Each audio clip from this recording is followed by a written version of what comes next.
কঠিন বাস্তব কথা। একটা কথা কি জানো তো, সরি বলে কিছু হয় না। যে কথাটা হৃদয়ে আঘাত করে সেটা সহজে মোছা যায় না। যখন তুমি চিন্তিত ও উদ্বিগ্ন থাকবে তখন তুমি ধৈর্য ধরবে। ধৈর্যের চাবি সুখের দরজা খুলে দেয়।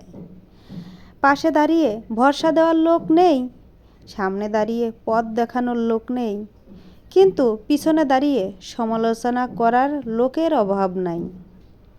যত বড় হবে ততই বুঝতে পারবে পৃথিবীতে প্রয়োজন ছাড়া কেউ আপন হয় না। কখনো কোনো কাজে হাল ছেড়ে দিও না। মনে রেখো, কাজটা যদি সহজ হতো তাহলে সবাই করত।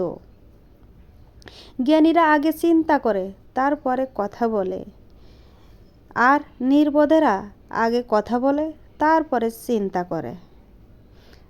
তর্কের চেয়ে নীরবতা ভালো, প্রতিশোধ নেওয়ার চেয়ে রাস্তা বদলে ফেলা ভালো, আর স্বার্থপর মানুষের পাশে চলার চেয়ে একা একা চলা অনেক ভালো। পৃথিবীর সবচেয়ে শক্তিশালী প্রতিশোধ হলো নিশ্চুপ থাকা। তাই বলে ভেবো না তুমি হেরে গেছো। মনে রেখো, জবাবটা তুমি নয়, সময় দেবে ঠিক সময়ে। জীবনটা অনেক জ্যামিতির উপবৃত্তের মতো। চিত্র দেখলে মনে হয় খুব সহজ, কিন্তু প্রমাণ করতে গেলে বোঝা যায় কতটা কঠিন। সময় বলে দেয় কে কার কতটা আপন। সময়ের সাথে বদলে যায় অনেক প্রিয়জন। সময়ের সাথে বোঝা যায় কে আপন আর কে পর, কে বন্ধু আর কে বা স্বার্থপর। কয়লাকে শতবার ধুলেও তার ময়লা যায় না, তেমনি মানুষ বহু শিক্ষিত হলেও তার স্বভাব বদলায় না।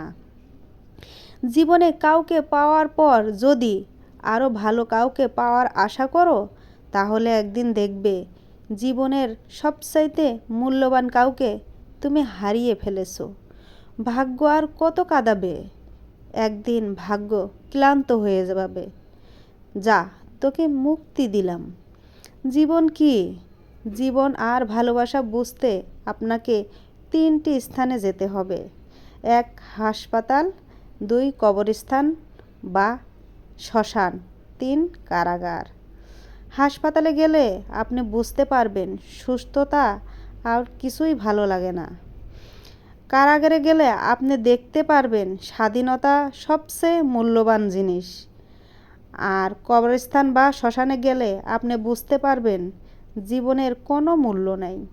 আমরা আজ যে মাটিতে হাঁটতাছি, আগামীকাল সেই মাটি আমাদের ছাদ হবে। দুঃখজনক সত্য, আমরা কিছু নিয়ে আসি না, আবার কিছু নিয়েও যেতেও পারবো না। আয়না হলো মানুষের প্রকৃত বন্ধু।